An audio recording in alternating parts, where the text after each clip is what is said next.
I'm here today with Emilio and John from the Navigator Group. Welcome. Thank you very much. To the PEEF conference for 2023. Now, Navigator Group. We are a health innovation company. I didn't even have to ask the question. Look at you. Well done. Reading the cues. I love it. Yeah, so a health innovation company. We run an independent support service for people who have suffered injuries in the course of their work or as a result of motor vehicle accidents. We also have interdisciplinary clinics where we can remotely administer review by a sports medicine physician, psychologist, and physiotherapist, and we use technology, which Emilio's got here, to augment treatment. So you strap sensors on your body, the tablet shows you how to do your exercises, and we can measure every move that the client makes to ensure compliance and also that they're getting the exercises right. And what our research shows is that, regardless of the injury, about 80% of them will recover with appropriate conservative management. And then we have our primary psychological program, and we're innovating in machine learning and AI applications generally. Now, how long's Navigator been going? We kind of conceptualised it in 2016, 2017. We saw our first case, and now we've put 25,000 people through our program. Wow. Now, obviously, there was a gap in the market that you saw that led to the Navigator Group being started. What gap were you trying to target? What was missing that you think Navigator Group? Yeah, so the origin story goes like this. In 2016, I was in Canberra, medico-legal consulting, because that was my main bag at that point in time. And Ray Wallace, orthopaedic surgeon and co-founder, was we were staying at the same hotel, and he was having dinner and I was having a beer.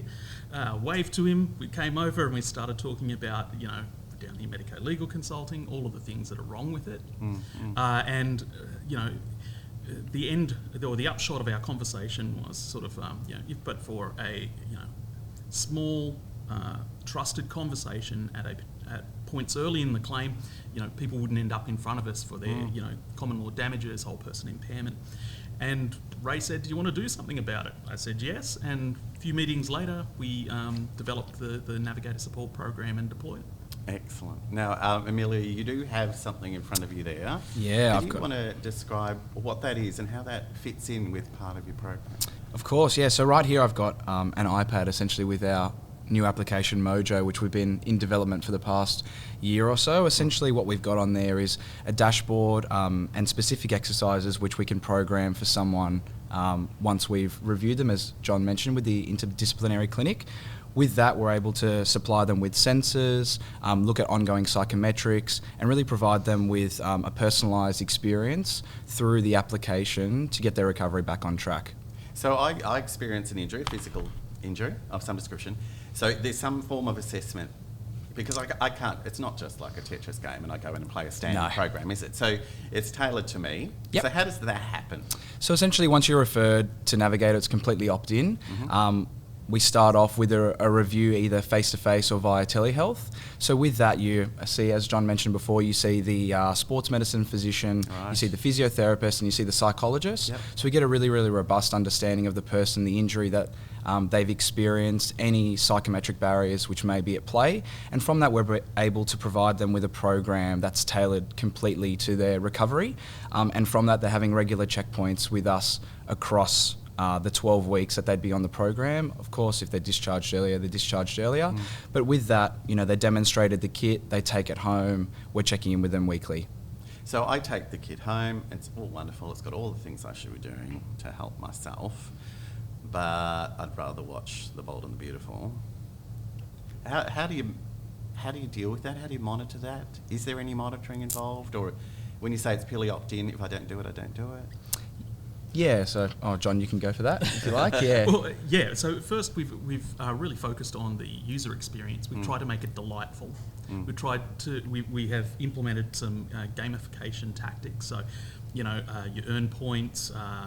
You get bells and whistles as you're going along. So it's not just you see the physio, you get handed a sheet of paper and you tick. Yes. Just to tick the box to seem as if you've done it. Because I just, sorry to interrupt, but I went to the physio and I got my lovely little drawing, And then he was wonderful and absolutely no complaints at all. But he explained how to do the exercise, and then I got home and I forgot. Well, that's what's built in with the program. So there's no set structure in that sort of regard. So really, as you're completing the program, every single time you roll through, the exercises are being demonstrated and explained for you. So there is none of that. We also have all of our exercises and the data that's taken from it go into a portal on our end, which the physician can then see. And they're having weekly conversations with the injured worker to essentially say, hey, I can see you doing really, really well with this. I can see you struggling with this, or I can see that you haven't completed it. And then from that, we're able to have conversations with their employer, with their case manager, GP, whoever it needs to be, to say, hey, their adherence isn't what it needs to be. These are the strategies that we've tried to employ. Is there any other ideas that you guys have? And we want to be involved in that collaborative process with all stakeholders, because that's what's going to make recovery easiest for the injured worker. And what are you seeing? Feedback, results? Yeah, feedback's really good. So we have about an 85% compliance rate. Nice. So once people are onboarded onto the program, they're really, really loving it. We've got guys from 17 to 70 that have used the program, even those we've had people that don't have email addresses or anything like that, but they use the kit, they turn it on and they just fall in love with it, which is fantastic. And we've got about a 95% upgrade in capacity we've had about 6,000 people that have completed the program since the inception in 2016, 2017. So really, really improved results. It's very accessible, isn't it? Incredibly. It doesn't matter where in Australia you are, world, frankly, but it doesn't matter where in Australia you are. You could be in remote outback WA and getting the same treatment or same approach as somebody in a metropolitan, well-serviced area. Yeah, 100%. It's a real democratisation of healthcare and expertise. You think about the FIFO fly in, fly out workers and people working remotely. Sometimes they're travelling 4-6 hours to go get a specialist review. Where if their telephone works, we know that there's the right accessibility for our technology to supplant all of that travel. Now, the theme for today is the future of work. You're obviously involved in the future of recovery from potentially work-related or any injury.